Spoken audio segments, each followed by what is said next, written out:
Hello, ladies and gentlemen. I'm Harry Laseneziris, and this is my YouTube channel, grecochess. We're continuing presenting games suggested to us by my Facebook friends.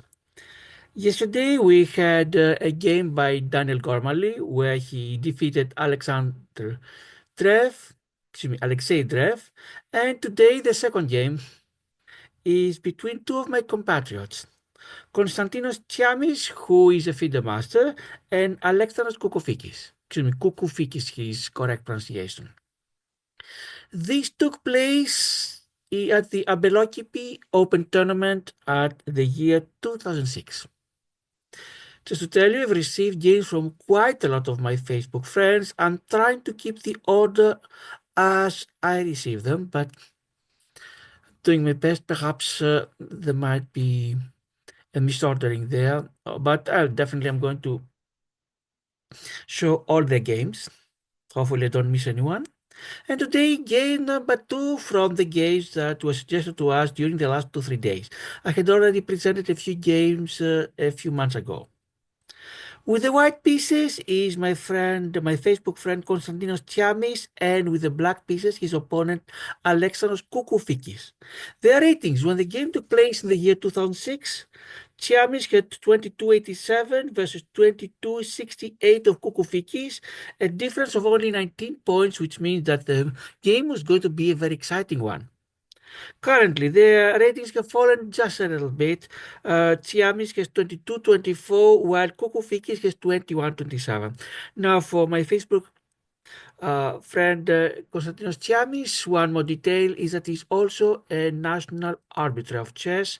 He got the license much after the game in the year 2017. And also, Konstantinos Tsιάμης, as I mentioned, perhaps he's a FIDE master. And let's share my screen and let's go to the board.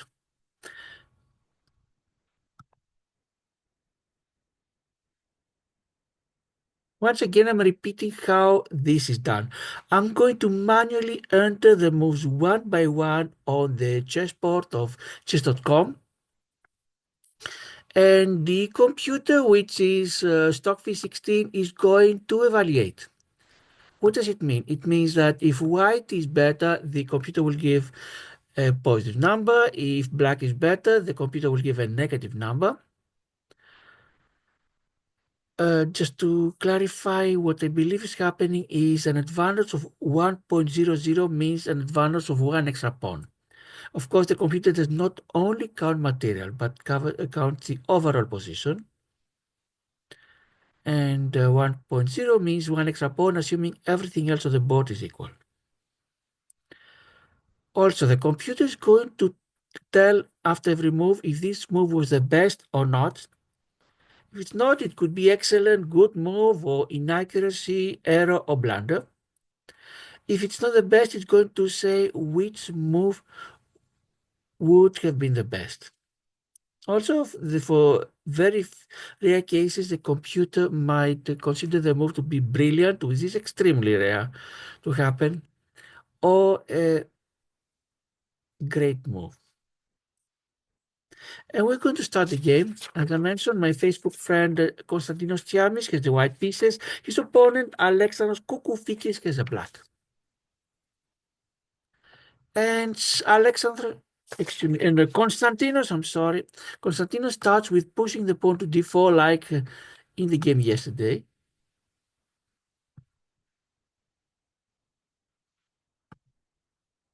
Oops, I have the wrong window. Here we are. And sends his pawn to d4 just like yesterday with Daniel Gormally. But Alexandros is not going to reply the same way. He's not going to play symmetrical. Instead, he'll do what is usually called a hyper-modern opening, pawn to g6. When these moves were first introduced about 100 years ago, they were a novelty, because at that time, players would usually try to occupy the center, but at that time, some players introduced a hyper-modern way of thinking, which means you don't necessarily need to occupy the center. You can control it for a distance, and that is the reason of the pawn going to g6 and the plan of black is to place a bishop on g7 and control the long diagonal that goes from a1 to h8. Let's see if this is going to happen. Second move for Konstantinos, pawn goes to c4. Or should I call him with his nickname Kostas? Kostas sends his pawn to c4. And it's custom when you start with a d pawn, then the next one to go ahead is the c pawn. And Alexandros is going to place his bishop on the g7, exactly as I mentioned, controlling the long diagonal, not controlling, but exerting pressure on the long diagonal that goes from a1 to h8. Move number 3 for Kostas, pawn goes to e4, and you see that white has 3 pawns on the center, c4, d4, e4, and if black is not careful, black will soon be overwhelmed. This might happen with people at my level or lower, but definitely not at their level, at above 2200. Pawn to d6 for Alexandros, liberating the bishop on c8. Now, after the pawns occupy the center, time for white, time for Kostas to develop the knights. First knight goes to c3, and Alexandros knight to f6. Knight to f3 for, excuse me, not yet. Pawn to f4 for white, yes. So Kostas has 4 pawns, c4, d4, e4, f4. Half of the 4th rank is occupied by pawns of white. This gives white a great space advantage, but we are still in the beginning, and there are ways, of course, for black to counteract this advantage. As you see, we are still in book moves. Alexandros is going to castle short side, at the short side, meaning the king's side. And we completed the first 5 moves from every player. All of them are book moves, and white has a very small advantage, 0.31, mostly because white started first. And we continue with the next moves. The other knight, Kostas develops the other knight to f3, and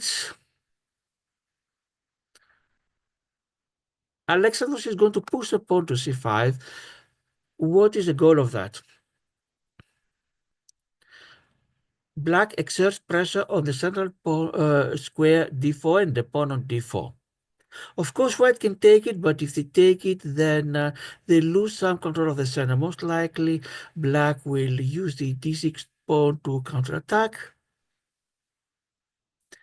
and then queens could be exchanged. Now, white needs to be careful because they've opened up their position. Yes, it's wonderful to have 4 pawns in the center, but the king on e1 is a little exposed. For example, the diagonal from e1 to h4. For the time being, the knight on f3 controls the h4 and the g5 squares, but white needs to be careful. If white loses this knight on f3, exchange or whatever, it could be quite dangerous. But let's see how the game is going to continue. And many times when I describe the game and the thoughts of the players, I'm thinking, who am I with a rating of 1600 to comment on this game? But I think it's useful, even if occasionally I might be wrong. Pawn to d5 for white controls even more space. Now white has a pawn in black's half the board. And Alexandros will place a pawn on e6. Bishop to e2 for Kostas. It starts developing the white bishop, the light color bishop, and is ready to castle. Let's see if this will happen. And Alexandros takes the pawn on d5. Alexandros cannot let these white pawns dominate. Kostas will take back with the c pawn. And Alexandros places the rook on e8. Takes advantage of the fact that white's king is still in the center. Yes, there are the pawns on e4, the pawn on e4, the bishop on e2, but other than that, the black rook is facing the white king. And Kostas will push the pawn to e5, and Alexandros will take it. We completed the first 10 moves. All of them are book moves. You'll see it here. You'll see this book notation here is a book move. White still has a very small advantage of 0.25, but everything until now belongs theory. What does theory mean? It means that these moves have been played and analyzed exhaustively in the past, and most likely the players know them by heart. We don't have the times that they used, but more likely than not, they knew them by heart. 11th move now. White cost us the pawn f4 takes on e5, threatening the knight on f6, and of course Alexandros will move it to g4. And Costa sends the bishop to g5 and threatens the queen on d8. The bishop, of course, supported by the knight on f3, so the queen cannot take the bishop. Queen goes to b6 for black Alexandros and is threatening the pawn on b2. Now these pawns might become poisoned. These b2 and b7 pawns are often poisoned, meaning, yes, you win the pawn, but your queen is offside, is placed far away, occasionally could even be trapped. Let's see if this is going to happen, which I very much doubt. Short side castling for white, which means king side.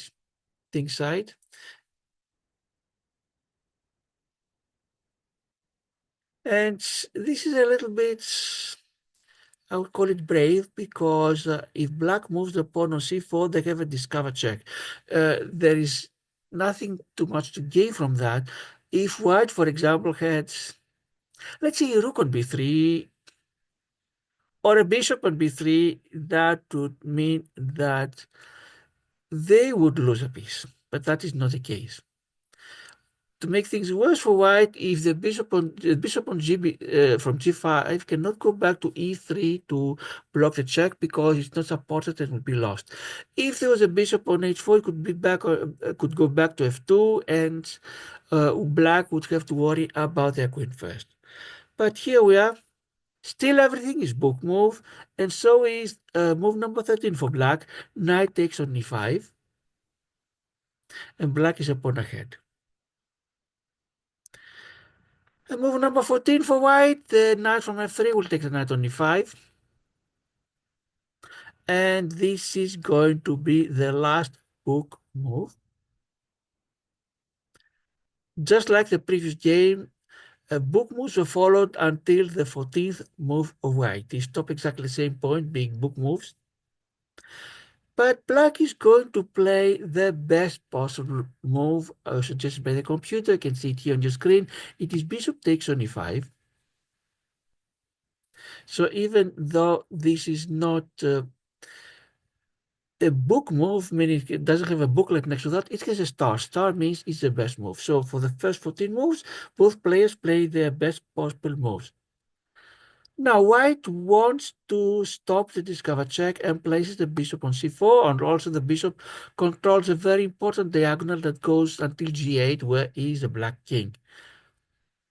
Meaning if the pawns on d5 and f7 were not there, it would be a check. The computer is not against it, considers it a good move. You see the check mark, but not the best. The best would have been queen to c2 according to the computer. But the difference is very small, as you see. And black develops a bishop. Alexander sends his bishop to f5. And we completed the first 15 moves, and the black has a very small advantage of 0.38. But the game is still very close. And let's see how it's going to continue. Costa sends his bishop on b5. Computer thinks the best. What is the goal of that? Definitely it, at least temporarily, protects the pawn b2, at least protects it from the queen. The queen cannot see to b2, but still the black bishop could take the pawn on b2. But if he took it, then the rook goes to b1, the bishop has to go away, and then there could be discovered against the black queen. Let's see how this will continue. Black, instead of taking the pawn, decides to threaten the knight on b5. Computer calls it inaccuracy and would prefer the bishop to take the pawn on b2. And after 16 moves, the two players are even. Let's see how white will continue. Where will white place the knight? The knight has, where can it go? A3, C3. These are the only squares where it's safe. But instead, Costas is going to surprise. He's going to send the pawn to d6.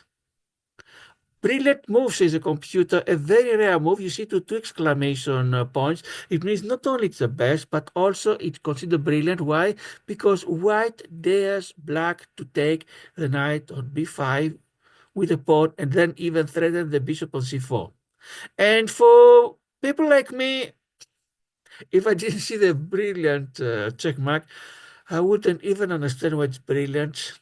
Perhaps if the knight is taking, the pawn can go to d7, threaten the rook on e8 and threaten promotion, but black can take it either with the knight on b8 or with the bishop on f7. What is black going to do? Alexandros is going to take the knights. You don't look a gifted horse, a gift horse in the mouth. There is an expression, American expression, meaning if someone offers you a gift, you don't complain about its quality. You'll receive it graciously.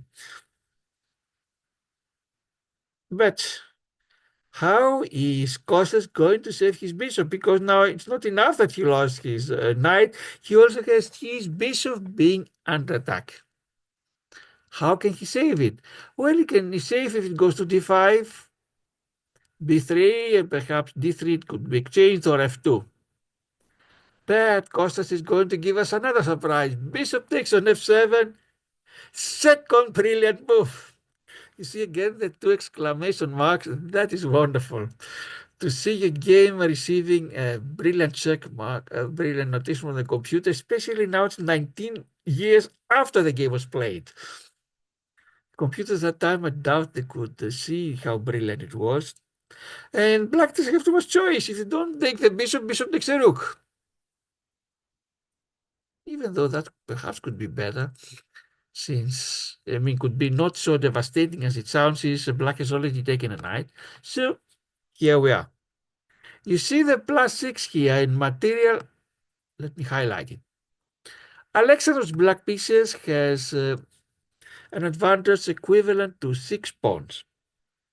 At least the material advantage.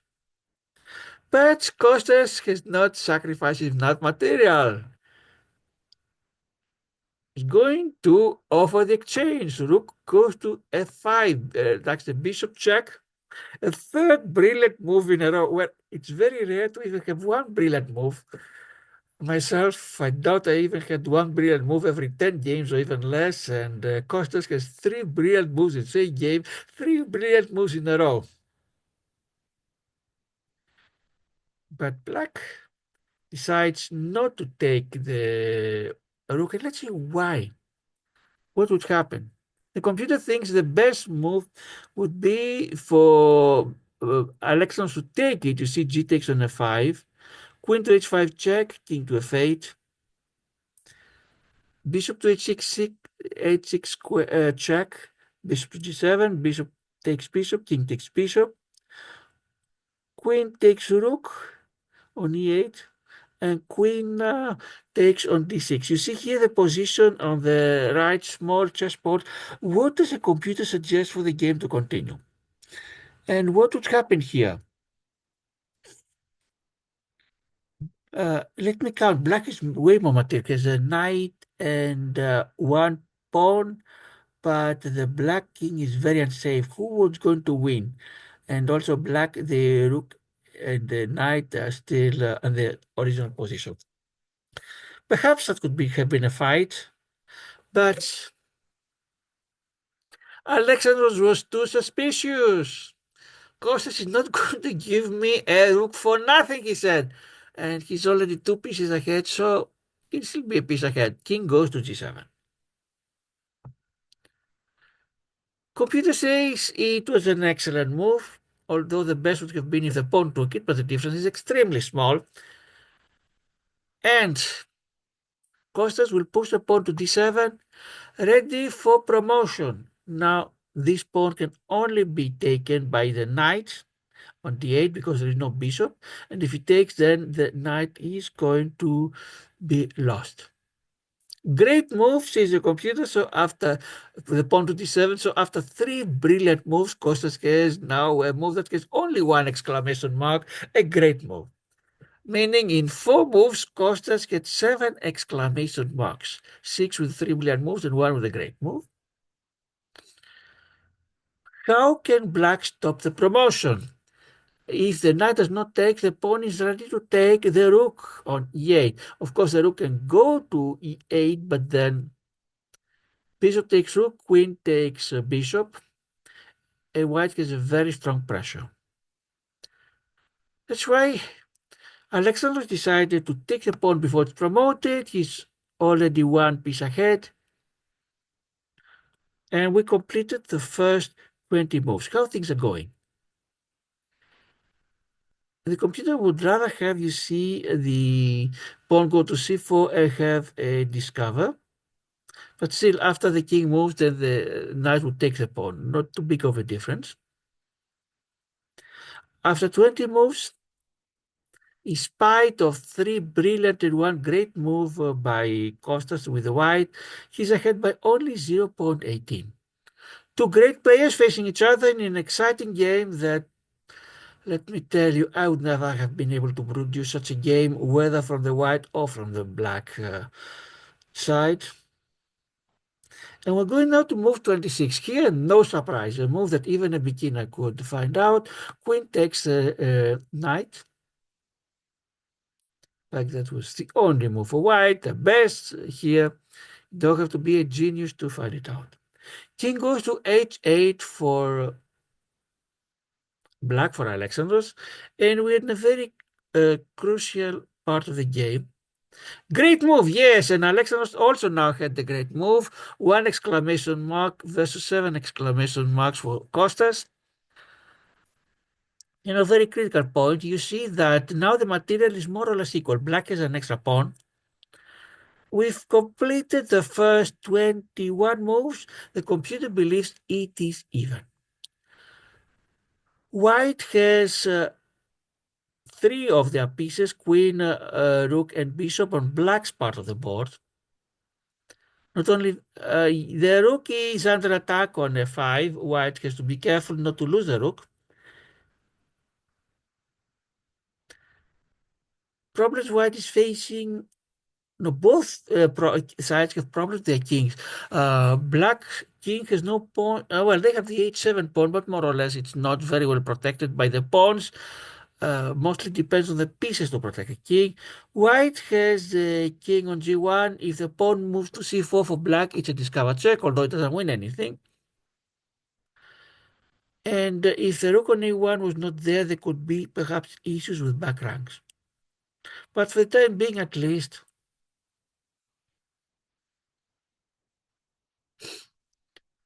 the rook on e1 is going to protect white from any possibility of back rank. White continues with the rook going to f7. And now the rook is not in danger any longer. Not danger. This is a great move of the computer. So at this point, Kostas gets 8 exclamation marks versus 1 for Alexandros. Assuming I counted correctly. The game is even. White has finished 22 moves, and it's time for the 28th move of black. And let's see what black is going to do. As you see here, the best 5 moves of black. According to the computer, the best would have been rook to f8, the second best king to g8, the third best discover check with a pawn to c4, and Alexandros plays the 4th best move, bishop to d4 check. And unfortunately, this is a blunder from the game being almost even. Now white has a huge advantage, 4.42. But why is it a blunder? Because, let me tell you, if I was spectating the game without a computer, I would never have considered this to be a blunder. Because black wins the tempo by checking, opens the e file for the rook on e8.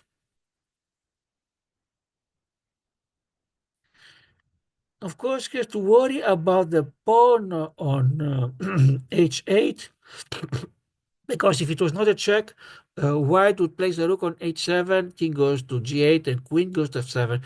So after white reply, white doesn't have too many legal moves. I mean, some of them don't make sense. White is not going to put the bishop on e3 or the rook on f2. Other than that, what remains? The king on either f1 or h1.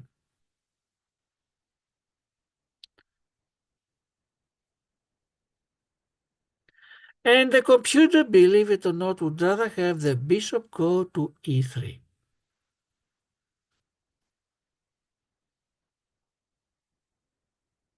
But Costas is going to play the second best move, king to h1. You see here there's enormous difference between the king going to h1 or f1. What is the difference? I'm going to explain it based on what I'm seeing here. If it goes to f1, rook to f8 for black, and the rook on f7, the white rook is pinned. So white cannot continue with checking on h7. It's something that you see after the fact. With a computer, if I was playing this game, I might have made the mistake and placed my king on f1, if nothing else, to avoid a background danger. But white, Costas will place his king on h1. And now the threat of mate is real. If white had two moves, who had another move to play now, which of course does not, then they would place a rook on h7 check, king to g8, and queen to f7 mate. That is why black Alexandros needs to take care of the mate. How will he do it? Queen to e6. It is the best move, but still black is way below. What is the meaning of that? If the rook goes to h7 check, king to g8, but the queen cannot go to f7 check because the queen will grab it. Even if the rook takes the queen, king will take the rook. On the other side, if white is careless, black has made in two moves the background. Queen to e1 check, rook takes it, and rook to e1 mate. So Costas, while he's very near mating, he has to be very careful not to be mated himself. And he's going to play another wonderful move, which I know this trick, but I had to read it and do exercises to learn it. It doesn't come natural. It is, you see that the white king on d7 cannot take the black on e8 because of the rook on e6. Of course, they can take it, but they're not going to win anything. That's what I mean. They will still be equal material. And you see that if white took the queen, this is the fifth best move, they would be down by 1.06. Instead, white is going to force the black rook to leave the e8 square by checking on f8. I only learned this move from exercise I've done, and once I even won chess.com tournament because at the crucial moment at the final I played just a move and won the game. What can black do? Black has how many? Only two legal moves. Either the queen goes to g8 and loses the queen, or they'll take the rook on f8, which is what black is going to do. You see one more great move for white, another exclamation mark. They take it, but now they lose the queen. And Costas will take the queen on e6. And now Costas is ahead in material, you see, by only +3. And now Alexandros tried to swindle white with taking the rook on if I'm taking the rook on a8, took the pawn on a2. Why is this a swindle? Because if white is careless and takes it with his rook, then the black rook goes down to f1, it's back rank mate. But what Alexandros noticed after he played this move is that white can take the rook with the queen on e6.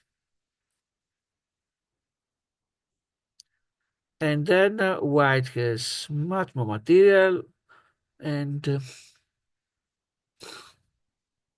it's hopeless. That is why at this point, Alexandros Kukufikis resigned, and Konstantinos Tsιάμης won the game. Congratulations to Costas, not only for the move, but for all this series of excellent and great moves. Let's see what the computer will suggest for the game to continue. The computer would have the queen go to e2, pawn to c4, we'll do bishop to h6, you see how hopeless it is, rook to g, exchange of bishops, queen to e7, rook to e7. You see now white has an extra queen.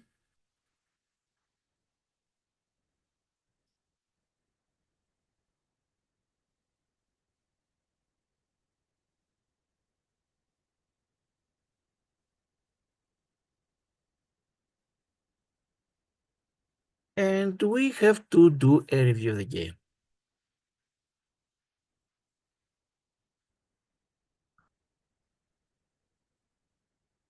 We're going to do the review and see what does the computer have to say about the players.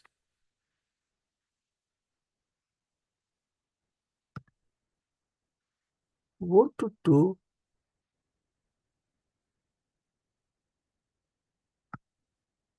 the review.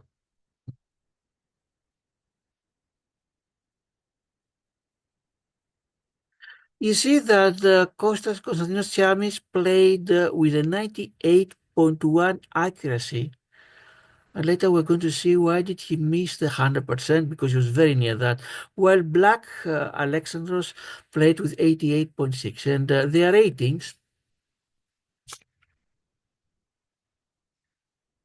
Kostas played as if his rating was 2500, which basically means Grandmaster, above his rating of 2287, but also Alexandros played well above his rating, 2450. And let's see now the various categories. How did they do? You see that Kostas had 9 exclamation marks, 3 brilliant moves and 3 great moves.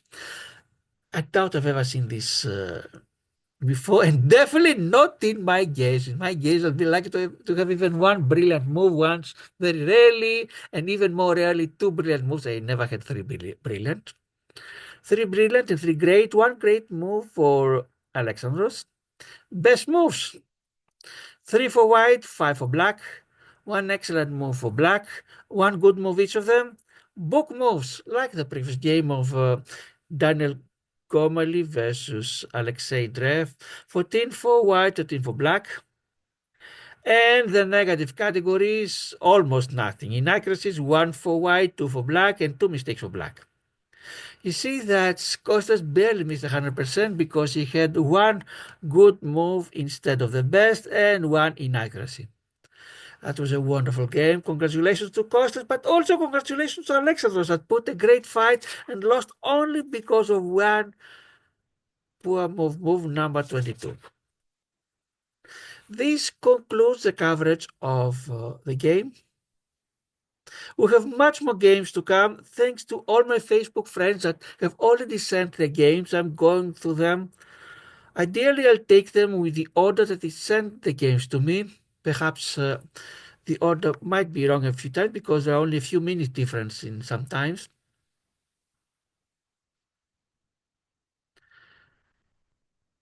And more things to come. Wait for more games from my Facebook friends. Thanks to the subscribers. If you have not subscribed yet, all you need to do is click the subscribe button. Thanks to the likes, to the nice comments that we had. See you next time with more games. I'm Harilas Aniziris. This is my grecochess YouTube channel. Thanks for watching. Goodbye.